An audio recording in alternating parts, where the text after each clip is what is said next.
If you think what's happening in the front of house of Cracker Barrel is bad, you should know that what's happening behind the scenes in the back is even worse. I worked at Cracker Barrel for 8 years as a cook, and it's slowly gone downhill with a rapid acceleration in the past year.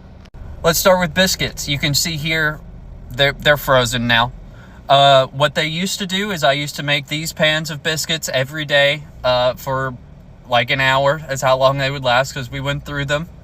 And they would be hot and fresh straight out. But before y'all go and run to have your biscuits and cornbread, let me tell you something.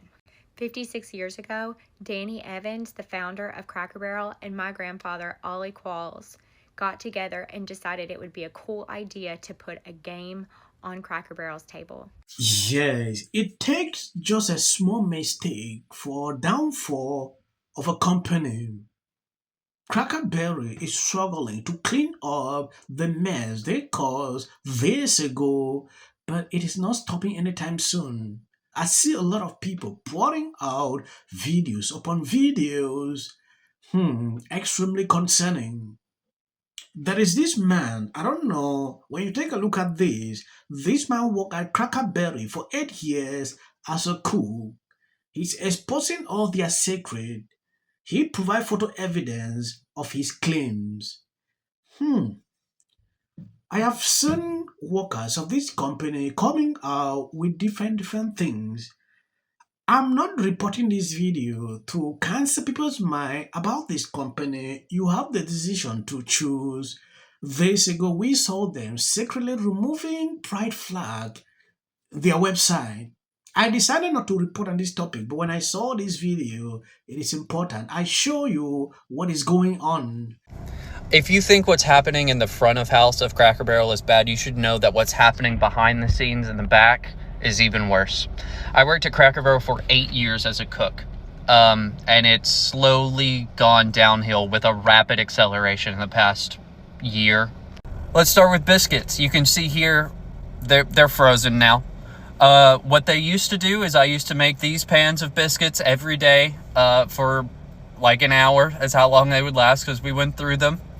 And they would be hot and fresh straight out of the oven for the guests. And now they freeze them for days ahead of time. So what you could be getting is days old, and they just put them in a warmer for about 40 minutes, and that's what you're getting. And that's why they look like this now instead of those nice big thick fluffy biscuits with butter smeared on top. No, you're getting frozen nothing. And the same with dumplings. They'll produce like 7-8 pans of dumplings at a time and freeze them instead of having nice fresh dumplings cooked for you. It's disgusting. Look at that. Next, meatloaf. It's microwave now too. Originally, when I first started working there, I would make multiple for the day, and then you would get a nice fresh hot piece of meatloaf. And now they cook 8 to 12 to 15 a day and then bag them up like this for you and microwave it. Just a nice microplastic piece of meat. It's so gross. I mean, look at that. I don't want to eat that. I didn't want to serve it to people. That's why I don't work there anymore. Things like the fried apple, green bean, the pinto beans. I mean, they're bagged up at the end of the night, and then you are probably getting a nice microwaved side as well with your nice microwave meatloaf. The way it used to be done is they would be cooked every day fresh in a kettle. They would boil them, and now instead of that, they're even putting them in pans and water and then baking them because it's faster and you can keep up with it a little bit better, but it was just changed for the sake of change. Microwaving this is absolutely disgusting, and I can't believe they actually wanted us to do that for people. Bacon doesn't touch a grill at Cracker Barrel. If you go to Cracker Barrel, you're getting baked bacon, all of it. You don't get a choice on how it's cooked. I mean, sometimes there are some different. I mean, this is legitimately what they were serving to people sometimes. I say it was me. I had to do it. None of the corporate people had to do that. Sometimes there was a little bit of difference between how it got baked on the same sheet, but this is what they had us give to human beings. So you should know this is not the worst of it. The worst of it is in the back, and it's what they're giving to their supposed guests. You're spending money on microwave nothing. And it's all for the sake of the stockholders and the corporate side, because they can't help but ruin the guest experience for their bottom line. From the mid-state all the way to the White House, the bungled brand makeover that's been the talk of the nation, even catching President Trump's attention. Yes, a lot of people are actually concerned with what is going on. One lady shared this video. This is what she wrote. Cracker Barrel used to be grandma's kitchen with a gift shop. Now it is a corporate lab, disguised as comfort food where the biscuits are frozen. Can you imagine this? The dumplings are clone. The meatloaf has a shelf life longer than your childhood. You are not eating a meal. You are activating a stockholder dividend via microwave trigger nostalgia.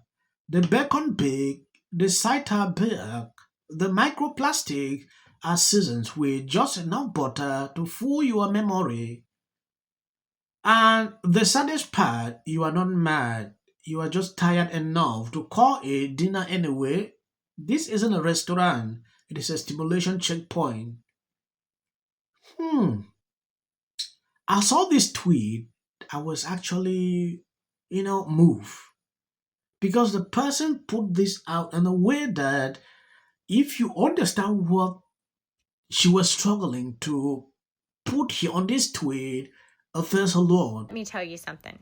56 years ago, Danny Evans, the founder of Cracker Barrel, and my grandfather, Ollie Qualls, got together and decided it would be a cool idea to put a game on Cracker Barrel's table. The first day Cracker Barrel opened its doors, our games were on their tables. After several years, my dad, Adrian Qualls, took over Qualls & Son Novelties. And my daddy put his blood, sweat, and tears into that company to make it what it was. In 2019, me, Andrea Kraft, and my husband Alex took over Qualls & Son. That also just happened to be Cracker Barrel's 50th anniversary and also our 50th anniversary. They actually brought a whole camera crew into our workshop to showcase us on their social media as a longtime vendor. 50 years of memories with them since day one. We didn't get anything for this, mind you. This was just bragging rights for them. In fact, I'm just going to go ahead and let that run. We've been in business with Cracker Barrel for 50 years. I used to come in as a little girl and kind of watch my dad and my grandfather. I feel proud to be part of such a cool family heritage. It is iconic. Whenever people think of Cracker Barrel, they think of the pet game. As you can see, it was straight from their Instagram, their word on. Unless someone out there hears this and thinks we might. A few months ago, me, my husband, and my dad had to watch all of the hard work, all of the equipment, everything get sold off at auction. So even if Cracker Barrel were to come back and ask us to make the game, we couldn't. There's nothing there. I believe you've seen this. The video is too long. I don't want to prolong the video. I just want you to see what people are saying about this company. A lot is going on. And eating in a restaurant or eating in anywhere, knowing fully well that these kind of things are happening, how will you even feel? It will be extremely difficult. I usually go through my comment section to see what people are saying about this company. What I see is extremely concerning at a certain point. I want to appreciate people supporting me, sharing out my videos. If you notice, my channels are down, views are down, everything is down. So please continue to share the video. It is not a limiting factor. I will continue to give you clips every day. As of the short clips you see here, that is for the YT algorithm. The DNC acknowledged, but aren't giving it back. After the land apology, it was a lecture on love. Love is often seen as a feeling. I'm sick and tired of this Democratic Party bringing a pencil to a knife fight. We cannot be the only party that plays by the rules anymore. We've got to stand up and fight. We don't back. Is probably the hardest place to vote in the country, just in terms of the paperwork, the requirements, the even more difficult. One of the main Evan Bridges Road. What a voice, I cried. Landmines, limitations, so many rules. my choices are mine. Making this easy. People line up for my advice. And you're walking away like I'm stupid. Line up for my advice. Going to lionize. Why? Marriage, infertility. How hard it is to live in the White House. Post this morning alleging that since I said I will prevail. It also shouldn't be racial. To run 100 has been overwhelming. The lies in their amplification. This is not going to end. He says, but what if he says self-defense? There's no self-defense because kids in here and resolve this issue is called conflict resolution. Again, the evidence is still coming in. This is definitely a self-defense case because it always is one until you... Because she's fearful. The Registration Act is talking about term, and you will be very... Once again, the field was littered with Wintour does. And black people don't want to live around ratchet black. how bad is his reputation going to be? It's bad. I need to connect the dots. Going to carry a level of weight. Position or a rant. And Hey y'all, so as y'all can see, She wanted everything. She wanted the emails between me and